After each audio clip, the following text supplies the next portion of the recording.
नमस्कार दोस्तों, मैं देवेंद्र साहू स्वागत करता हूं आप सभी का आपके अपने YouTube चैनल देवगीत क्लासेस पर। देखिए, ये जो क्लास है ये बहुत विशेष क्लास है।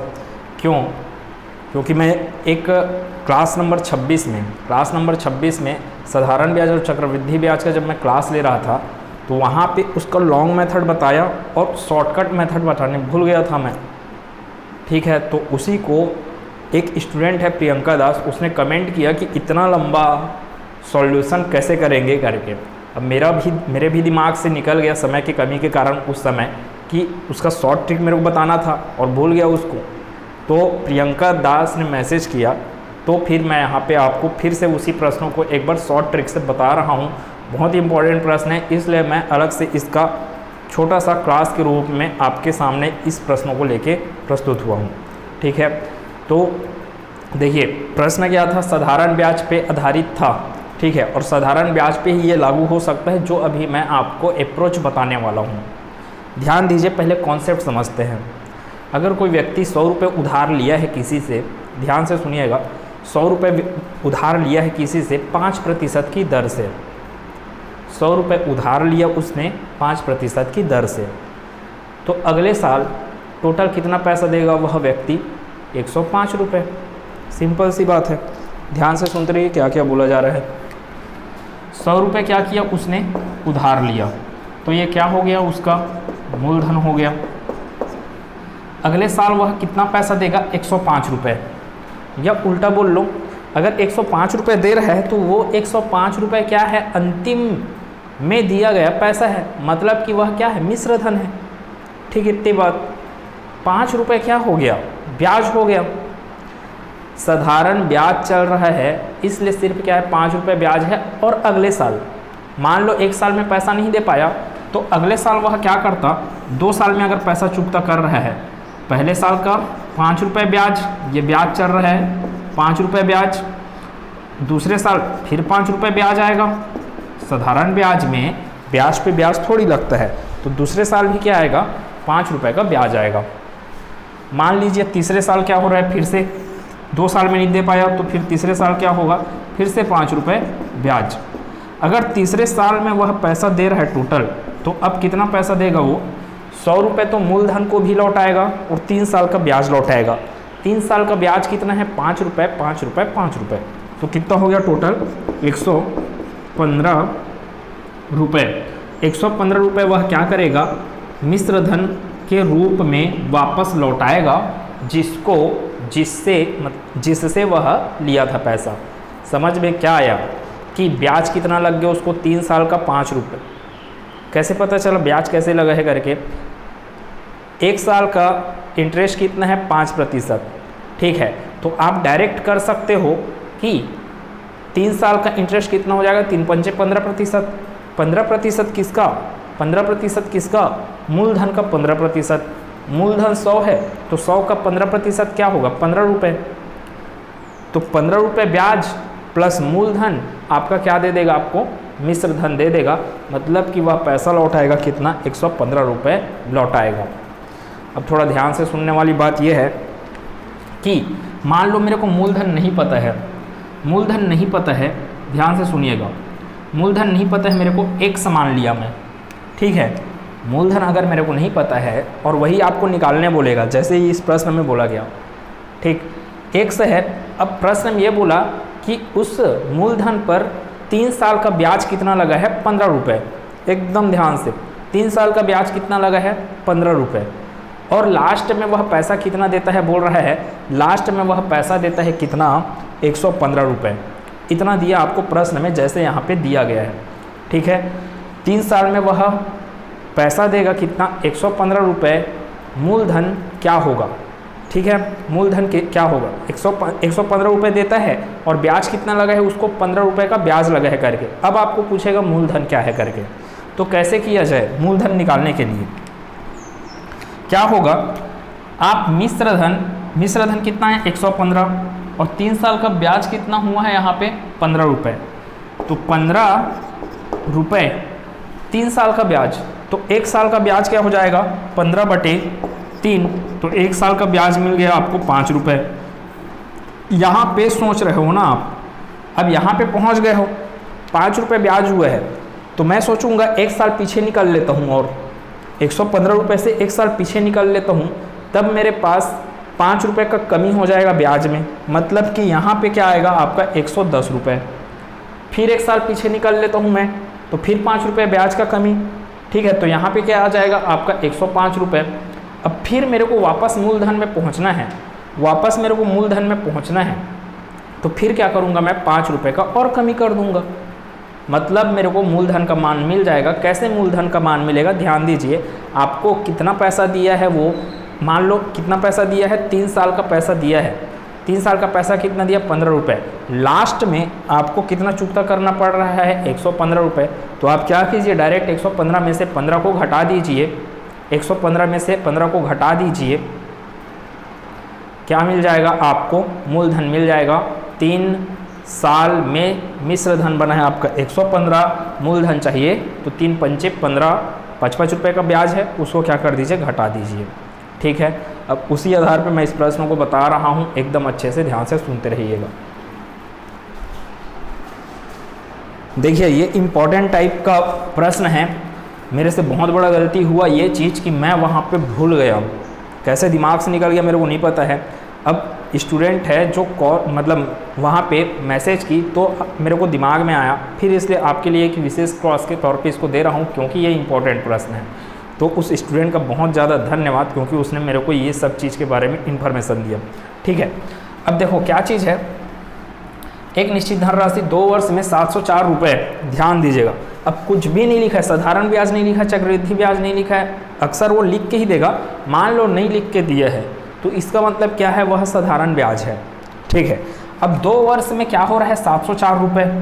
ये क्या था आपका, स्टार्टिंग था मूलधन, ये मूलधन है। मूलधन पहले साल, दूसरा साल में कितना रुपए बन जा रहा है, बोल रहा है दूसरा साल में कितना रुपए बन जा रहा है, 704 रुपये। ठीक है, तीसरा साल, चौथा साल, पाँचवा साल, 5वें साल में कितना बन जा रहा है, बोल रहा है वही पैसा 800 रुपये। देखिए क्या बोल रहे थे कि प्रश्न के अनुसार क्या क्या चीज़ अपने को समझ में आ रहा है। एक निश्चित धनराशि 2 वर्ष में 704 रुपये। अब वो धनराशि क्या है मेरे को नहीं पता है ना, वही धनराशि निकालना है, मूलधन निकालना है, मतलब वही धनराशि निकालना है। मान लो वो धनराशि क्या है, P है या X है, आपकी जो इच्छा। यह धनराशि क्या हो जाता है, 2 साल में कितना बन जाता है, 704 रुपये। अब ये 704 रुपये बन रहे हैं और कोई भी यहाँ पे कुछ नहीं दिया कि साधारण ब्याज का प्रश्न है कि चक्रवृद्धि ब्याज का। वैसे प्रश्न में आपको हमेशा दिया जाता है कि साधारण ब्याज की दर से ये सब चीज़ करके या फिर चक्रवृद्धि ब्याज की दर से। और ये जो भी ट्रिक मैं अभी बताऊँगा वो साधारण ब्याज के लिए है। ध्यान दीजिए, कुछ नहीं दिया है, अगर साधारण ब्याज नहीं लिखा है, चक्रवृद्धि ब्याज नहीं लिखा है, इसका मतलब यह है कि वह प्रश्न कौन सा वाला है, फिर साधारण ब्याज वाला प्रश्न है।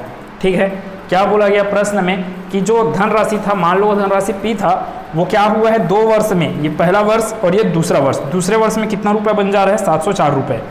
मतलब कि ब्याज लगने के बाद पैसा मिला है 704 रुपये। 2 साल में ब्याज लगने के बाद पैसा कितना बन गया, वो 704 रुपये।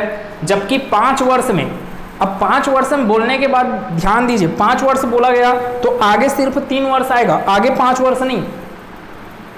अगर वो बोलता अगले 5 वर्ष में करके, तब आप यहाँ पे फिर बीच में क्या आता, फिर 5 वर्ष आता। इधर का 5 वर्ष, इधर का 2 वर्ष, टोटल कितना हो जाता, 7 वर्ष हो जाता उस समय। अगले 5 वर्ष बोलता तब की बात है। तथा 5 वर्ष में बोला गया, मतलब यहीं से काउंट होगा, 1 2 3 4 5। 5 वर्ष में कितना हो जा रहा है, 800 रुपये हो जा रहा है।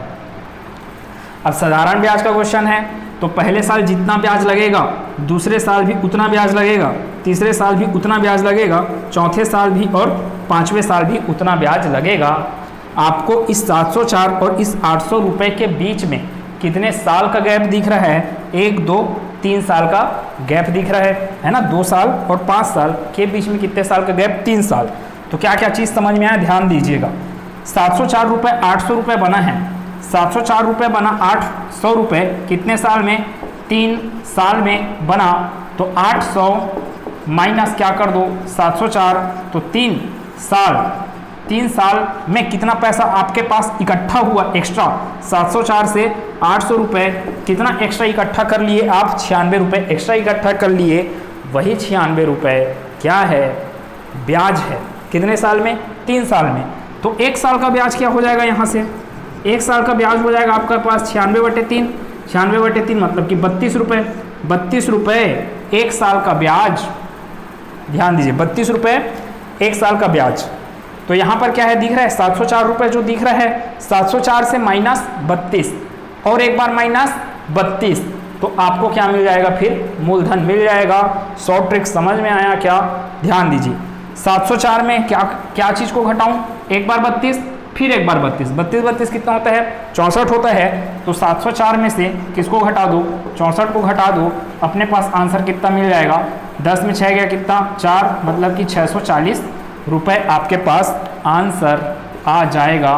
ध्यान दीजिए एक बार फिर से मैं बता रहा हूँ, मूलधन दिया गया है, मूलधन क्या हो जा रहा है, 1-2 साल में कितना, 704 रुपये। मूलधन क्या बन गया, मिश्रधन। मूलधन मिश्रधन बना है, इसका मतलब ये है कि बीच में क्या कलेक्ट हुआ, ब्याज कलेक्ट हुआ। बीच में क्या कलेक्ट हुआ, ब्याज कलेक्ट हुआ। 2 साल में बन गया 704 रुपये, जबकि 5 साल में कितना बन जाता है, 800 रुपये। 704 रुपये 800 रुपये के बीच में जो गैप होगा, जो अंतर आएगा, वो अंतर किसके कारण होगा, वह अंतर क्या होगा, वो भी एक ब्याज ही होगा। चूंकि साधारण ब्याज चल रहा है, इसलिए क्या होगा, हर साल का ब्याज क्या रहना चाहिए, सेम रहेगा। तो मैं क्या कर लूँगा, 3 साल का गैप यहाँ पे, तो 3 साल बराबर क्या हो जाएगा, 704 और 800 का अंतर कितना आ रहा है, 96 रुपये आ रहा है 3 साल का। 1 साल का अंतर कितना हो जाएगा, 32 रुपये। मतलब 1 साल का ब्याज मिल गया है आपको 32 रुपये। आपको चाहिए मूलधन का मान, आपको मिश्रधन पता है 704 रुपये। 704 से एक बार पीछे जाओगे 32, फिर एक बार पीछे जाओगे 32, मतलब 2 बार पीछे जाना है 32, अर्थात 64 रुपये आप पीछे चले जाओ किसके, 704 के, आपको आंसर मिल जाएगा। ठीक है, तो बहुत अच्छा प्रश्न है ये, और ये ट्रिक है आपके लिए। इसी प्रकार मैं क्या करता हूँ, मान लो इस प्रश्न में आपको क्या पूछ दिया गया है रहता, रेट पूछ दिया रहता, रेट पूछ दिया रहता, तब क्या करते, दर पूछा रहता। अब दर पूछा है, अब आपको पता क्या चल गया, आपको पता चल गया कि मूलधन क्या है, 640 रुपये। मूलधन क्या है, 640 रुपये। 1 साल का ब्याज क्या है, 32 रुपये। 32 रुपये 640 का कितना प्रतिशत है, भाई वही तो आपका क्या बनने वाला है, ब्याज बनने वाला है। तो 32 रुपये 640 का कितना प्रतिशत है, अगर मैं ऐसे निकाल दूं तो मेरे को इस प्रश्न में किस दर से साधारण ब्याज लग रहा है वो भी मेरे को पता चल जाएगा। क्लियर हुआ क्या? आपको अगर रेट अगर जानना है तो क्या कीजिए, आपके पास जो साधारण ब्याज आया है उसके बटे में क्या कीजिए, मूलधन कीजिए, गुना कर डालिए 100 का, आपको मिल जाएगा प्रतिशत। क्या प्रतिशत, साधारण ब्याज के किस दर से आपका पैसा कन्वर्ट हो रहा है, P से 704 में, 704 से आगे और 800 रुपये में। तो यहाँ से कितना हो जाएगा, ये कैंसल आउट हुआ इससे, 32 एकम 32, 32 दूनी 64, 2 एकम 2, 2 पंचे 10। मतलब कि रेट क्या चल रहा है इसमें, ब्याज का रेट, ब्याज का दर कितना चल रहा है, 5%। ठीक है, आपको फिलहाल प्रश्न में क्या पूछा गया था, प्रश्न में ये पूछा गया था कि मूलधन क्या है, तो मूलधन है 640। और आपको ये चीज़ अगर समझ में नहीं आया होगा तो आगे के प्रश्न में और इसको डिस्कस करते हैं। दूसरे प्रश्न की बात कर लेते हैं। दूसरा प्रश्न क्या बोला गया है, 7 वर्षों के लिए साधारण ब्याज क्या है, 980 रुपये। तो 11 वर्षों के लिए साधारण ब्याज क्या होगा। अच्छा, फिलहाल इसके लिए एक बार और, पहले प्रश्न के लिए और, जैसे कि मैं बोल रहा था ना अगले 5 वर्ष में करके, ध्यान दीजिएगा, सिर्फ और सिर्फ आपके पास एक शब्द यहाँ पे डाल देता, एक निश्चित धनराशि 2 वर्ष में 704 रुपये तथा अगले 5 वर्ष में, अगले 5 वर्ष में कितना हो जा रहा है, 800 रुपये हो जाता है करके। तो अपने को क्या समझ में आएगा फिर, 704 रुपये के बाद कितना वर्ष लगना है और अगला 5 वर्ष फिर वो कितना बन जाता है, 800 रुपये बन जाता है करके बोलेगा। ठीक है, तो 704 और 800 के बीच कितना गैप है, तो 96 का गैप है। तो 96 रुपये बराबर कितना हो जाता, 5 ईयर्स हो जाता। अब आपके पास यहाँ पे 1 ईयर का वैल्यू और कुछ आएगा, 96/5 को सॉल्व करेंगे तब आपका 1 साल का ब्याज का पैसा निकलता। ठीक है, दूसरे प्रश्न को डिस्कस करते हैं। दूसरा प्रश्न क्या लिखा है, ध्यान दीजिएगा। दूसरा प्रश्न लिखा है 7 वर्षों के लिए साधारण ब्याज क्या दिया गया है आपको, 980 रुपये। तो 11 वर्षों के लिए साधारण ब्याज क्या होगा, बहुत सरल प्रश्न है। 7 वर्ष का, देखो मैं पूरा इसको डिटेल बेसिक से बताया था मैं, वहाँ पे मैं इसका शॉर्ट ट्रिक बताना भूल गया था मैं। ध्यान दीजिए, 7 वर्ष में कितना है साधारण ब्याज, 980 रुपये। तो 1 वर्ष का साधारण ब्याज, 1 वर्ष का साधारण ब्याज 980 बटे 7 रुपये हो जाएगा। ठीक है, इसलिए खत्म ना यहीं पे आंसर। इसलिए 11 वर्ष का साधारण ब्याज क्या होगा, 980 बटे 7 गुना 11। बस आपके पास आंसर है, सॉल्व कीजिए। 7 से भाग देंगे 14 बार में जाएगा 98, एक जीरो बचा है तो ये जीरो है ना, 140 बार में भाग गया। बराबर क्या आ जाएगा, 11 का गुना 140 थे, 11 चौक 44, ये जीरो का जीरो है, 11 चौक 44, 4 आया हासिल। 11 एकम 11, 11 और 4 1540 रुपये। बेसिक से अगर करोगे तो बहुत लंबा जाएगा सॉल्यूशन, जैसे मैं बेसिक बताया था। ठीक है, तो उम्मीद है समझ में आया होगा। तो उम्मीद है समझ में आया होगा। क्या मैं ट्रिक आपको समझाने का प्रयास किया? अगर अभी भी कुछ दिक्कत है तो भी आप कमेंट सेक्शन में बोल सकते हैं। कहीं पर भी मैं अगर मिस्टेक कर रहा हूँ है ना, तो उसको भी कमेंट सेक्शन में बताइए। जैसे कि कहीं पर मैं 2/18 को सॉल्व करने के बाद 2/9 ही लिख डाला, एलसीएम के एक क्वेश्चन में ऐसा हुआ मेरे से। तो ये क्या है, फ्लो जब चलते रहता है दिमाग का और कहीं पे डिस्टर्ब हुआ आपका दिमाग, तो 2/18 आपका 2/20 लिखा जाएगा। कभी 18 और 2 को जोड़ दोगे, ऐसा होता है। और कोई भी टीचर भी हो उसके साथ भी ऐसा होता है। अगर आपको मैं बिल्कुल नहीं समझा पा रहा हूँ, किसी चीज़ों को बिल्कुल नहीं पढ़ा पा रहा हूँ, तो मेरे को हक नहीं बनता कि आपका समय लूँ मैं ज़बरदस्ती का। ठीक है, तो अगर नहीं पढ़ाने आ रहा है, मेरे को नहीं समझाने आ रहा है, तो भी कमेंट सेक्शन में बिल्कुल बता दीजिए उस चीज़ों को। और अगर आ रहा है तो भी बताइए वहाँ पे, क्योंकि उससे क्या होगा, मेरे को अपने आप में कॉन्फिडेंस आएगा, तो फिर और पढ़ाने का मन करेगा। और अभी का जो क्लास चल रहा है वो पूरा लगभग ख़त्म होने वाला है। शिक्षक भर्ती का जो आपका सिलेबस है ख़त्म होने वाला है। 10 तारीख को पेपर है, आज 5 तारीख है, तो 3-4 दिन और 9 तारीख वगैरह को तो मैं क्लास नहीं लूँगा। 9 तारीख को आप जितना पढ़े हो उस चीज़ को रिवाइज़ कीजिए, और हो सकेगा तो मैं फार्मूला का एक चार्ट लेके आपके सामने प्रस्तुत होऊंगा। आपके एग्ज़ाम के दृष्टिकोण से वो बहुत इंपॉर्टेंट रहेगा। तो क्लास कैसा लगा, समझ में आ रहा है कि नहीं आ रहा है, प्लीज़ कमेंट सेक्शन में बिल्कुल बताइए। अच्छे से पढ़ते रहिए, एकदम चिंता मुक्त होकर पढ़िए। जो होगा सो होगा, नौकरी नहीं भी लगा तो ज़िंदगी नहीं ख़त्म हो जाने वाला है। आप अभी ईमानदारी से पढ़िए। अगर ईमानदारी से पढ़ने के बावजूद ये होता है, बहुत लोगों के साथ होता है कि आप कितना मेहनत कर रहे हो, कड़ी मेहनत कर रहे हो, फिर भी पॉइंट नंबर से चूक जाता है। इसका मतलब ये नहीं है कि वही एग्ज़ाम आपके लिए था, उसी पे ही आपका फोकस था, ऐसा नहीं है। अब सेम उसी पे फोकस है तो सिंपल सी बात है, आप अभी जितना अच्छे से तैयारी की हो, वो तैयारी आपका अगले बार के एग्ज़ाम के लिए काम आएगा ही। और ऐसा भी तो नहीं है कि ये लास्ट बार में शिक्षक भर्ती आया है। ठीक है, तो मिलते हैं अगले क्लास में, जहाँ पे मैं एक नए चैप्टर की शुरुआत कर रहा हूँ। कौन सा है आपका सिलेबस में, क्या दिया है सिलेबस में है समतलीय आकृतियाँ, शिक्षक है ना, वर्ग 2 वाले में समतलीय आकृतियाँ, त्रिभुजों की सर्वांग समता, चतुर्भुज तथा वृत्त, इसको मैं डिस्कस करने वाला हूँ। खुश रहिए, मस्त रहिए, अच्छे से पढ़ते रहिए। धन्यवाद।